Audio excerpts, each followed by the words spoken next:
السلام علیکم ورحمۃ اللہ وبرکاتہ۔ آج ہم بدعت اور اہل بدعت کے بارے میں پڑھیں گے کہ کس طرح حدیث کی روشنی میں ہمیں سمجھ آتی ہے۔ کیا لکھا ہے حدیث میں؟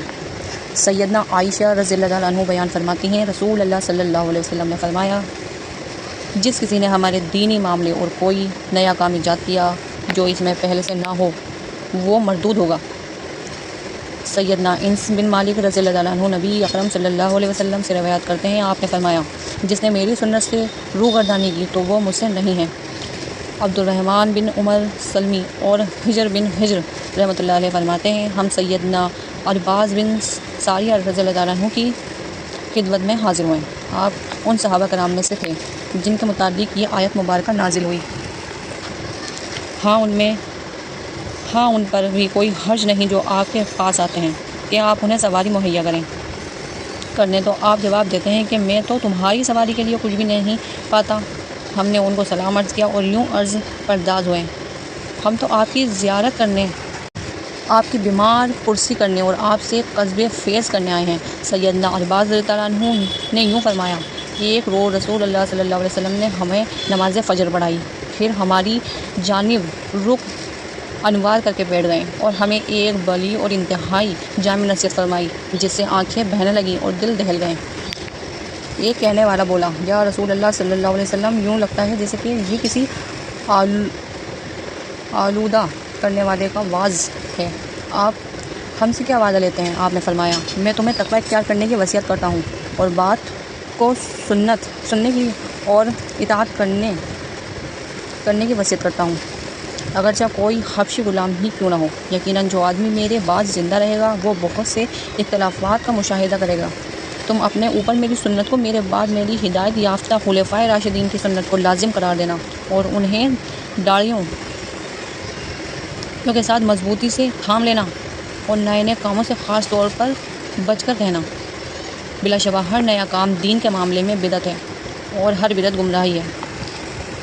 سیدنا عبداللہ بن مسعود رضی اللہ عنہ سے روایت ہے کہ رسول اللہ صلی اللہ علیہ وسلم، میں اپنے حوض پر تم سے پہلے ہی موجود ہوں گا اور تم میں سے کچھ لوگ میرے سامنے لائے جائیں گے، پھر انہیں میرے سامنے سے ہٹا دیا جائے گا۔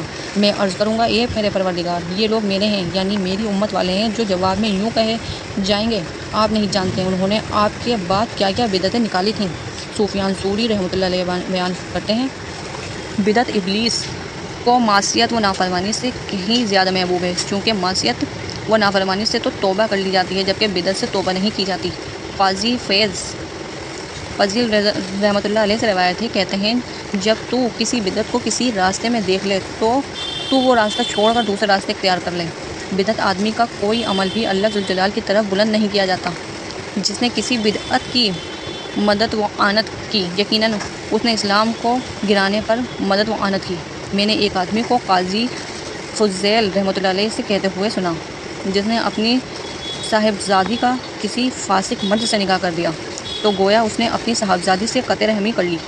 اس پر قاضی فضیل رحمۃ اللہ علیہ نے فرمایا، جس نے اپنی لخت جگر کا کسی بدعت سے نکاح کر دیا اس نے اپنی بیٹی سے قطع رحمی کر دی، اور جو کسی بدعتی کی مجلس میں بیٹھا وہ حکمت و دانائی سے خالی رہے گا۔ اور جب اللہ ذوالجلال کسی آدمی کے متعلق جان لیتے ہیں کہ وہ بدعتی آدمی سے بغض و عداوت رکھنے والا ہے، مجھے امید واثق ہے کہ اللہ تعالیٰ اس بنا پر اس کے گناہوں اور غلطیوں سے درگزر فرمائے گا۔ اس طرح کا کچھ کلام مرفوعاً بھی مروی ہے۔ سیدنا عائشہ رضی اللہ عنہ سے روایت ہے، رسول اللہ صلی اللہ علیہ وسلم نے فرمایا، جس نے کسی بدعتی شخص کی تعظیم و توقیر کی، اس نے یقیناً اسلام کو گرانے پر اعانت کی۔ بدعت اور اہل بدعت کی مذمت یہ ہے کہ اگر کوئی کہنے والا یوں کہے، آپ نے سنت کی مدح و تعریف کی ہے اور بدعت کی مذمت بیان کی ہے، تو ذرا یہ بھی وضاحت کریں کہ سنت کیا ہے اور بدعت کیا ہے، کیونکہ ہمارے خیال میں ہر بدعت اپنے آپ کو اہل سنت میں سے خیال کرتا ہے۔ جیسا کہ آپ دیکھ رہے ہیں آج کے معاشرے میں کس قدر بدعت عام ہوتی جا رہی ہے، نئے سے نئی چیزیں ایجاد ہو رہی ہیں، نئے سے نئے فتوے نکل رہے ہیں جو کہ قرآن اور سنت سے ثابت نہیں ہوتے ہیں۔ سب نے اپنا دین بنا لیا ہے، اپنا خود کا دین گھڑ لیا ہے، جس کو جو سمجھ میں آتا ہے وہ کام کرتا ہے۔ قرآن اور حدیث کو کوئی نہیں دیکھتا ہے نہ کھولتا ہے۔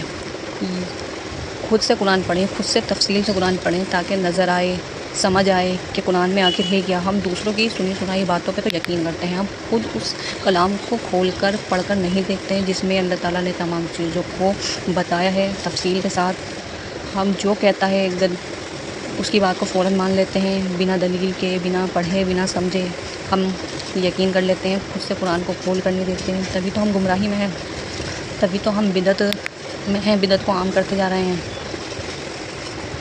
اس لیے سب قرآن کو معنیوں کے ساتھ پڑھیں، صرف قرآن ایسا ہی نہیں پڑھ لینا، اس کو معنیوں کے ساتھ پڑھنا ہے تاکہ سمجھ آئے کہ اللہ تعالیٰ ہم سے کہنا کیا چاہتے ہیں۔ اپنے کلام میں آخر اللہ تعالیٰ نے کیا بات اپنے بندوں کو فرمائی ہے، یہ سوچ کر قرآن پڑھو معنیوں کے ساتھ کہ اللہ تعالیٰ سے بات کرو، ہم کلام ہو، اس کو پڑھو سمجھو۔ جب تم معنیوں کے ساتھ پڑھو گے تو ایسا لگے گا کہ وہ اللہ تعالیٰ ہم سے بات کر رہے ہیں، اور جب ہم اس کو سمجھیں گے تو ہم یہ سمجھیں گے کہ ہم اللہ تعالیٰ کو سمجھ رہے ہیں، اللہ تعالیٰ ہم سے بات کر رہے ہیں ہمارے سامنے۔